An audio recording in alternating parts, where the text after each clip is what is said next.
2026年6月27日，香港九官黃偉綸宣布，以立法手段強搶宏福苑業主嘅業權。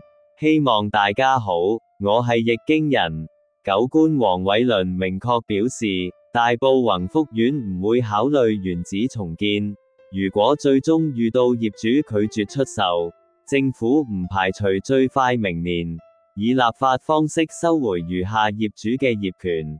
九官表示，雖然目前收購工作循你情我願嘅原則進行，但政府從來都冇期望所有業主都會同意出售業權。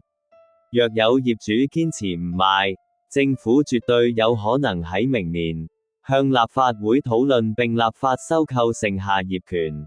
九官黃偉綸更大放厥詞，若採取立法手段，屆時嘅法例補償數目有機會比現時政府提出嘅收購價更低。相信香港光復之日被追捕九官嘅名單之上，呢隻九官黃偉綸必定有佢份。今次分享到呢度，我係易經人，多謝大家。